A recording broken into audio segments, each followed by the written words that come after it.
Hello friends, myself Nilesh Subhachan Jain, lecturer at DCS Institute of Pharmacy, Devpur, Dhude.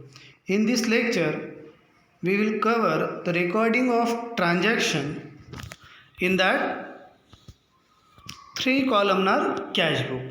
तर cash book आपण मगाशी बघितलं की simple cash book. Second, that is a two columnar cash book, three columnar cash book, and last one that is a petty cash book. These are the four types of that cash book. So in previous lecture we already completed simple cash book, two columnar cash book. In this lecture we will cover the three columnar cash book. So that three columnar cash book, which is a popular form of cash book, जर बघायला गेलं तर single column cash book त्यालाच आपण म्हणतो आहे simple cash book, किंवा double column cash book त्याला आपण टू कॉलमनार कॅश बुकसुद्धा म्हणतो. तर या दोघांमध्ये सर्वात जे पॉप्युलर आहे that is a three columnar cash book. का? कारण की इथं प्रत्येक अकाउंट जे असणार आहे दॅट इज डिस्काउंटचं कॉलम वेगळा असतो, कॅश आणि बँक हे जे तीन मुद्दे असणार आहेत. जेव्हा आपण ट्रान्झॅक्शन करत असतो बिझनेस ट्रान्झॅक्शन, तर तिथं डिस्काउंट, कॅश अँड बँक हे तीन पॉईंट तिथे इन्वॉल्व असतात. तर हे तिघही पॉईंट एका ठिकाणी कवर होत असतात, म्हणून थ्री कॉलमनार कॅश बुक हे popular form of cash book आहे. की डिस्काउंटची एंट्री, कॅशची एंट्री, बँक या तिघं एंट्र्या थ्री कॉलमनार कॅश बुकमध्ये रेकॉर्ड केल्या जातात. So in this type of cash book the following three columns are provided on each side of the cash book. तर cash book English T shape आहे, त्याला दोन साईड असतात, डेबिट साईड आणि credit side. डेबिट साईडलाच आपण थोडक्यात असं म्हणू की जे येणार आहे त्याला डेबिटमध्ये टाकणार आणि जे जाणार आहे त्याला आपण क्रेडिटमध्ये टाकत असतो. So in three columnar cash book there is a first column is for a discount. तर पहिला जो कॉलम आहे that is for a discount. Then second column that is the cash column. This is a format of three columnar cash book. Then third column that is a bank, म्हणजे English T shape आहे, date, particulars, ledger folio, discount column, cash column, bank column. This is the debit side. Then next that is the date, particulars, LF, discount, cash and bank. This is the credit side. Okay, this is the format of three columnar cash book. आता हे three columnar cash बुकमध्ये जे discount column आहे that discount column which is a nominal account. Then cash column और cash which is a real account. And third column which is for bank, this is a personal account. The next point that is the procedure is adopted while posting a transaction in the three columnar cash book. तर एक proper procedure असते, त्या प्रोसिजरनुसारच आपण recording of transactions in three columnar cash book हे करत असतो. Simple गोष्ट लक्षात ठेवायची की जे आलेलं आहे ते डेबिट साईडला आपण ठेवतो, जे गेलेलं आहे त्याला आपण क्रेडिट साईडमध्ये ठेवतो. हे थोडक्यात एक सिंपल कन्सेप्ट आहे समजण्यासाठी. So first point that is when amount is receive in a cash. जेव्हा कॅश आपण रिसीव करतो आहे, अमाऊंट रिसीव करतो आहे कॅशमध्ये, is recorded in the debit side. म्हणजेच काय की कॅश रिसीव केलेली, कॅश आलेली आहे, that's why that entry is recorded in a debit side in the cash column. The date, particulars, LF, cash, discount आणि bank. Okay, this is a format of debit side of three columnar cash book. The date, particulars, LF, discount, cash, bank. This is a credit side. तर जेव्हाही cash receive करतो त्या डेटला लिहायचं आहे, कोणत्या account through ते रिसीव करतो आहे. Name of that account, name of that particular person or that organisation or that firm is recorded starting with the prefix to, then followed by his name. Suppose की एखादं business organisation असेल, त्याचं नाव तिथं लिहिणार आहे. Okay, LF that is a ledger folio. Then discount इथं receive करताना झालेला नाही, तर कॅश आपण इथं रिसीव केलेली. Okay, when cash is receive it is recorded in a debit side under cash column. It is recorded in a debit side. Debit side is nothing but left hand side of the account. Right hand side of account is called as a credit side. Okay, तर इथं debit side आणि credit side which is denoted by the word DR and CR. तर इथं DR आणि CR word, DR word जो असणार आहे तो जो पहिली जी डेटचा जो कॉलम आहे त्याच्यावरती तो DR वर्ड राहतो, आणि इकडे CR जो वर्ड राहणार आहे त्या ॲट दी लास्ट जे बँक कॉलम आहे तर त्या बँक कॉलमवरती CR वर्ड हा राहतो. तर पहिला पॉईंट काय सांगतोय, when cash is receive it is recorded in a debit side in the cash column and discount allowed to party concern in this connection is recorded in the discount column of a debit side. तर cash receive करत असताना जेव्हा आपण discount त्याला allow करतोय, that transaction is recorded in a debit side under discount column. Okay, then second point, all cash payment are to be recorded in the credit side in the cash column. तर जेवढेही आपण कॅशमध्ये payment करणार, okay, तर कॅशमध्ये payment करत असताना ज्या डेटला पेमेंट करणार आहेत हे सर्व रेकॉर्ड करणारे आपण क्रेडिट साईडमध्ये. जेव्हा पेमेंट पेड करतो आहे हे क्रेडिट साईडमध्ये घेणार. का? कारण की पैसा हा जाते. ओके, म्हणून ते क्रेडिट साईडमध्ये आपण लिहिणार आहे. That is, all the cash payment are to be recorded in the credit side in the cash column, and discount received from the party concerned in this respect shall be recorded in the credit side of discount column. तर जेव्हा आपण payment paid करत असताना discount जेव्हा receive करतोय that discount is recorded under discount column in a credit side. Okay, then third point, that is when cash is received, cash जर आपण receive केली and then sent to bank for deposit. एखाद्या व्यक्तीकडनं आपण cash receive केली आणि तीच cash आपण send करतोय बँकमध्ये जमा करायला आपण देते. Then in the debit side bank account is debited.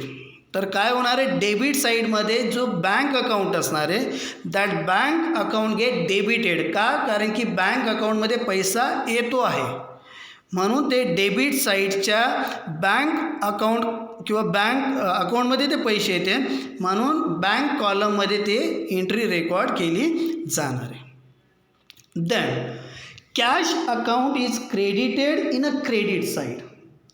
तर जी कॅश असणार आहे जेवढी बँकेत आपण जमा करतोय ती जमा केलेली अमाऊंट कॅश अकाउंटमधून क्रेडिट होणार आहे इन द क्रेडिट साईड. तर जी क्रेडिट साईड आहे क्रेडिट साईडच्या कॅश अकाउंटमधून ती अमाऊंट ही क्रेडिट होणार आहे. Then next point, that is when cash is withdrawn from the bank for office use. तर जेव्हा आपण बँकेतनं पैसे काढणार, विड्रॉन करणार for office use or personal use whatever, then cash amount is debited in a debit side. तर काय होणार आहे, तर कॅश आपण विड्रॉन करतोय. ओके, विड्रॉन करतोय म्हणजेच काय की कॅश आली बँकेतनं, कॅश आपण विड्रॉन करतोय. बँकेत जे आपलं अकाउंट आहे तिथून आपण कॅश विड्रॉन करत आहे, कॅश विड्रॉन करतो आहे, म्हणजेच काय की कॅश अकाउंट काय झालं, डेबिट झालं अंडर डेबिट साईड. तर डेबिट साईडमध्ये जे कॅश अकाउंट असणार आहे, जे कॅश कॉलम आहे, that cash column, that cash account get debited. Then bank account is credited in a credit side. काय होणार आहे, तर बँक अकाउंट जे इन अ क्रेडिट साईड ते क्रेडिट होणार आहे. का, कारण की बँकेतनं पैसे हे गेलेले आहे, म्हणून bank account is credited in the credit side. And such entries are called as contra entries. का, कारण की एकाच वेळेस दोन अकाउंट जेव्हा इन्वॉल्व होत असतात सेम डेला, एका ट्रान्झॅक्शनमुळे जेव्हा दोन अकाउंट सेम डेटला इन्वॉल्व होत असतात त्याला म्हणतो आपण contra entries. And the letter C, that is capital C, is recorded in the ledger folio column. Then regarding the cheque, okay, आता जेव्हा चेक आपण रिसीव करणार आहे, when cheque is receive from a customer, it should be entered in a bank column straight way. तर जेव्हा एखाद्या व्यक्तीकडनं, एखाद्या ग्राहकाकडनं आपण चेक रिसीव करतो, at that time that entry is recorded or that should be recorded और enter in a bank column straight way. तर डेबिट साईडचं जे बँक कॉलम आहे तिथं आपण ती एंट्री रेकॉर्ड करणार आहे. Because will have to send to the bank. तर डायरेक्टली काय होणार आहे की when cheque is receive from customer, it should be enter in a bank column straight way. Directly काय करणार, बँक कॉलममध्ये आपण लिहून घेणार and cheque will have to be send to the bank. तर तो चेक आपण काय करणार आहे, बँकला सेंड करणार आहे. आता इथं दोन कंडिशन इथं निर्माण होत असतात. पहिलं बघूया, in the case the cheque is receive, cheque receive केलेला आहे, but the same has been send to the bank for deposit on a later date. Cheque receive केलेला आहे, आजच्या तारखेला सपोज चेक रिसीव केलेला आहे आणि त्या चेकवरती जी डेट आहे, ओके, तर डेट जी असणार आहे चेकवरची ती सपोज की 3 दिवसानंतरची आहे. Clear. So in the case the cheque is receive but the same has been send to the bank for deposit on a later date. तर जेव्हा डिपॉझिट करायचा आहे तो बँकमध्ये, तर हे लॅटर डेटला, नंतरच्या तारखेला जेव्हा आपण डिपॉझिट करतो आहे, तर यावेळेस काय कंडिशन क्रिएट होणार आहे किंवा यावेळेस कसं लिहिलं जाणार आहे. Then it is presume that it is kept in the cash box and treated as a cash. तर तो जो चेक आहे तो कॅश बॉक्समध्ये टाकायचा आहे, कॅश कॉलममध्ये टाकायचा आणि त्याला ट्रीट करायचं आहे as a cash. Then next point regarding that check also, that is when check is endorsed to a person, then the entry will be just like a cash payment. तर जेव्हा एखाद्या व्यक्तीला आपण चेक देतोय, okay, तर directly ते आपण जसं कॅश देतो, ओके, तर त्याप्रमाणे ते ट्रीट करायचं आहे. That is when check is endorsed to a person, then the entry will be just like a cash payment. Okay. Then next point, when cross check is received. आता cross check म्हणजेच काय की cross check थोडक्यात की account payee check असतो. तो cross check काय असतो, अकाउंटला जमा होणार आहे. तो काउंटरवरती त्यात चेक देऊन पैसे मिळणार नाही, तर ते पैसे काय डायरेक्टली कॅश अकाउंटमध्ये डायरेक्टली त्या बँक अकाउंटमध्ये जमा होणार आहे त्या व्यक्तीच्या. आता बघूया, when cross cheque is receive, it is recorded in the debit side in the bank column. तर जेव्हा आपण चेक रिसीव करतो आहे तो चेक म्हणजेच क्रॉस चेक, ओके, त्याला आपण म्हणतो आहे अकाउंट पेई चेक, ओके, त्याचे पैसे अकाउंटमध्ये जमा होणार आहे. It is recorded in the debit side in the bank column. तर तो बँक कॉलम जे असणार आहे डेबिट साईडमध्ये तिथं ते रेकॉर्ड केलं जाणार आहे. But when bearer or other cheque is receive it is recorded in the debit side in the cash column. तर जेव्हा बेरर चेक असेल, अकाउंट पेई चेक नसेल किंवा क्रॉस इथं केलेलं नसेल, दॅट इज बेरर, ज्याच्याकडे तो चेक आला, ओके, तो त्या चेकचा मालक असणार आहे. त्यानं बँकेमध्ये तो चेक दाखवावा आणि पैसे विड्रॉल करावे, त्याला म्हणतोय आपण बेरर चेक. ओके, तर when bearer cheque or other cheque is receive, it is recorded in the debit side in a cash column. तर डेबिट साईडमध्ये जो कॅश कॉलम असणार आहे, त्या कॅश कॉलममध्ये ते एंटर केला जाणार आहे.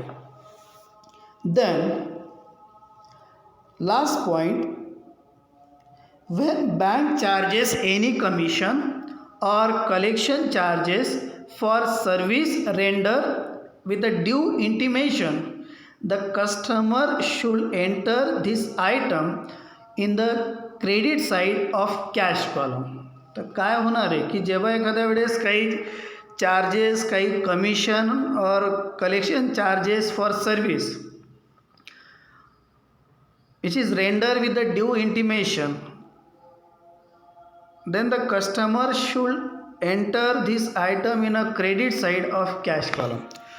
तर काय की बँकेत जेव्हा काही चार्जेस लागले किंवा काही कमिशन लागलं, तर हे रेकॉर्ड केलं जाणार आहे credit side of cash column. तर जी क्रेडिट साईड आहे, ओके, तर त्या क्रेडिट साईडच्या कॅश कॉलममध्ये ते लिहिलं जाणार आहे. In case if the changes are made by bank without any intimation, the changes are made by the bank without intimation, then this item should be recorded in a bank column in a credit side. तर थोडक्यात काय की जे काही charges वगैरे काही जाणार आहेत, जे काही लागणार आहेत, ते आपण डायरेक्टली क्रेडिट साईडच्या कॅश कॉलममध्ये ते रेकॉर्ड करणार आहे. This is all about 3 columnar cash book. Thank you.